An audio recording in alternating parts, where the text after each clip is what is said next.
ഇത് താമരയുടെ വിത്താണ് കേട്ടോ. നമുക്കൊരു പെട്ടെന്നൊരു നല്ല ക്രിസ്പി ആയിട്ടുള്ള ക്രഞ്ചി ആയിട്ടുള്ളൊരു മസാല ബൈറ്റ്സ് ഉണ്ടാക്കാം. അതിനായിട്ട് ഇതൊന്ന് ഫ്രൈ ചെയ്തെടുക്കാം. എല്ലാവരും വാങ്ങുന്നുണ്ടപ്പോൾ ഇപ്പോഴത്തെ ട്രെൻഡ്. ഇതിപ്പോൾ നല്ലപോലെ ഫ്രൈ ആയി വന്നിട്ടുണ്ട്. ഇതെടുക്കാം. ഒരു ടീസ്പൂൺ നെയ്യ് ഒഴിച്ചു കൊടുക്കാം. നമുക്ക് നെയ്യ് ഒഴിച്ചു കൊടുത്തിട്ടുണ്ട്.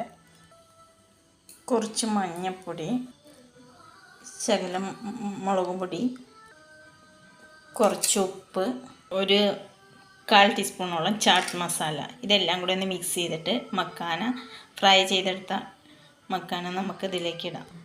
നല്ല സൂപ്പർ ടേസ്റ്റി ചട്പട മസാല മക്കാനയും മസാല റെഡി ആയിട്ടുണ്ട്. സൂപ്പറാണ്. എല്ലാവരും ഒന്ന് ചെയ്ത് നോക്കണം. കുട്ടികളും വലിയവരും എല്ലാവരും ഒരുപോലെ ഇഷ്ടപ്പെടുന്ന ഒന്നാണിത്. ഇത് താമരയുടെ വിത്താണ് കേട്ടോ. നമുക്കൊരു പെട്ടെന്നൊരു നല്ല ക്രിസ്പി ആയിട്ടുള്ള ക്രഞ്ചി ആയിട്ടുള്ളൊരു മസാല ബൈറ്റ്സ് ഉണ്ടാക്കാം. അതിനായിട്ട് ഇതൊന്ന് ഫ്രൈ ചെയ്തെടുക്കാം.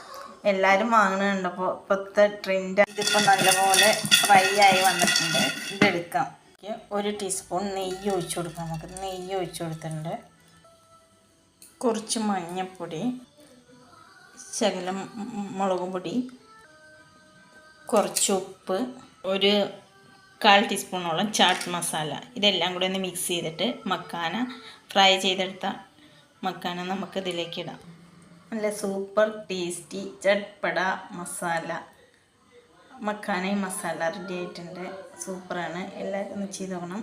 കുട്ടികളും വലിയവരും എല്ലാവരും ഒരുപോലെ ഇഷ്ടപ്പെടുന്ന ഒന്നാണിത്.